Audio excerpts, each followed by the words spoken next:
Alright, I am back once again, and as always, I have a Nikon camera with me. Once again, it's one of my rangefinders, but this time I'm not really talking about the camera, I'm talking about the lens. And this is one I'm not really going to do a review on, because I haven't really used it much. I just picked it up. This is a pretty rare lens made by a company called Komura. Apparently they sometimes also sell under other names. You might notice on here it says Senkyo Koki, and that is a term sometimes applied to some of the lenses. Sometimes the Kyoki is spelt with a very different spelling and probably has a different pronunciation, but I'm not too clear on that. And this is a pretty interesting lens that was made in Japan in probably the 1950s, maybe into the early 60s. And it was a company that was around, and they made a few different lens models. They made these right here. This is a 35 f2.8. They made a 35 f3.5. I believe they made a 28 f3.5. I don't think they made many 50s. I know they made some 80 and I think 85 millimeter lenses, a couple of 105 variants, and a lot of 135 millimeter variants. They also made a lot of viewfinders to go with them. This one came with the viewfinder. I picked this up on eBay not too long ago. I wanted one of these lenses because they're pretty obscure, and they're one of the few lenses that is actually made in the Nikon S mount that is not made by Nikon. And it is interesting. You can tell it is the Nikon mount because there's a little bit of an N on it right there. So you can tell it is Nikon S mount because of the N. I fitted it on my old Nikon S because I thought it would just look kind of nice. Also gives me a chance to use the viewfinder since the S's viewfinder is only 50 millimeter. And I really like the look of it. I like the viewfinder. It's a little loose on the foot, but it holds in okay. The lens is pretty nice. It's got an aperture ring just like the Nikon's. It does have this nice little texture around the base, so it's a little bit easier to remove when you're taking the lens on and off. The little clamp on here on the side sticks out a whole lot more than the Nikon ones, and I don't really like that. That's the one thing I've noticed I don't really like. The build quality is quite good. It just looks nice with that silver and black. And I don't know if it's quite up to the par of quite on par with the Nikon lens. I kind of doubt it fully is, but the build quality is very similar. There's a couple of minor little things, like some of the screws on the side where you can tell they kind of put this cuff over it, and it was probably generic design that was pretty haphazardly fitted with the Nikon S mount. And the little dots that go over the aperture, they line up perfectly on one side, but they're a tiny bit off on the other. There's just minor things like that you notice. But the focusing ring is really nice. It's easy to hold, it's smooth. The aperture moves pretty easily, but it holds in place. Clicks quite nicely. You have the little viewfinder's nice. It has an interesting feature. The parallax correction is in both in feet and meters, which is kind of interesting because I've never seen that in another viewfinder before, so that's just a nice little convenience feature. All in all, it looks like a very nice lens, very nice viewfinder. The viewfinder isn't super sharp when you look through it. It is a little, I don't know how to put it. It's just not super sharp.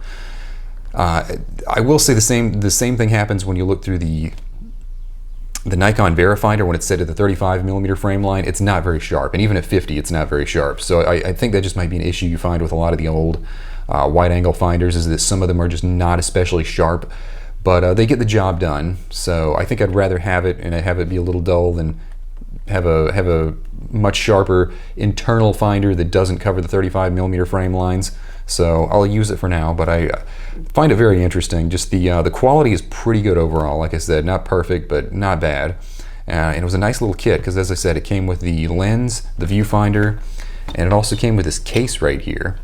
Pretty nice little embossing, I guess, on there. It even is marked. It says it's 35 millimeter f2.8 lens for Nikon, which is kind of interesting. It's got a little zipper, opens up, got the caps. Forward one with the Komura marking again. I think it is some sort of heavy-duty plastic. And this rear cap, which seems to actually be aluminum or something. I don't know why they made it of different materials. There's plenty of room in there for both the lens and the finder.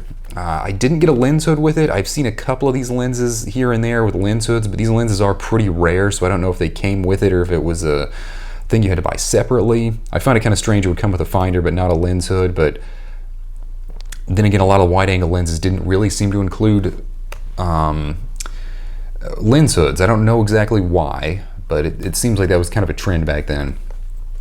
So I've already shot one roll of film on this, and I have another roll in here, and I have not developed it yet, so I can't really speak on the image quality, but I just thought I'd give you an update. This is a very interesting lens, and I've looked around, and I can't really find much on it. I've seen a couple pop up on like eBay, maybe a couple on like Yahoo auctions, and that's pretty much it. And even looking for information on it, there's not a lot of information, and especially the Nikon mount. It seems like the Nikon mount is very rare and very little is known about it. Not much is even known about the company. There's very little records. I looked, the only thing I could really find is on Rangefinder forum. There's a guy who had one of these lenses, a 35 f2.8. I think it was also in the Nikon S mount, and he was shooting it on one of the Voigtlander, the Bessa R2S's, and he had a couple of sample photos, and he just mentioned that it was pretty nice and had decent build quality, not quite up to par with Nikon, kind of like I said, but decent enough. And that was pretty much the only thing I could find, was this very brief little post on Rangefinder forum. So I find it kind of strange these lenses are so rare and there's so little known about them, because the build quality seems quite nice and they have a nice look, but I'm guessing they're pretty rare, and I think there's a possibility they weren't very widely sold outside of Japan, but it's kind of hard to say because there's an S-mount, an 80mm f1.8 lens, and I've seen a couple of those on eBay, and it seems like both of them were coming out. One was coming out of Russia, and I think the other was coming out of maybe the Ukraine, but I can't quite remember. So it is strange that they seem to be quite rare in the US and even in Japan, but they showed up in Russia, so I wonder if there was some strange link there where they were selling them to Russian companies, or maybe they were possibly being made in the Soviet Union and then exported to Japan and sold locally in Japan, and maybe rebranded and tried to sell them overseas. I really don't know, and sadly, I'm not sure we'll ever get an answer, because it seems like this brand is just very obscure and there's very little information on them, and the lenses are pretty rare. But I am happy to own this lens and try it out, because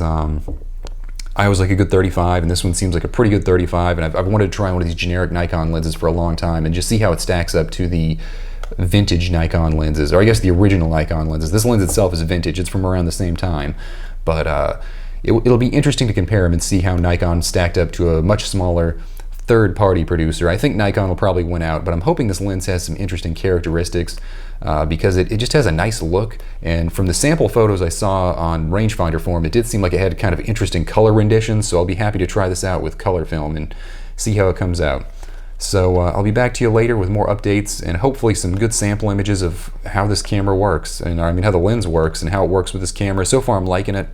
I've been using it on the S, which is the first time I've used the S as well, and I was kind of surprised because I was cranking the film to advance it, and I actually scratched my finger on the little the focusing wheel here, and it left a little bit of a cut right there on my knuckle. So I was very surprised by that, because I was not expecting that.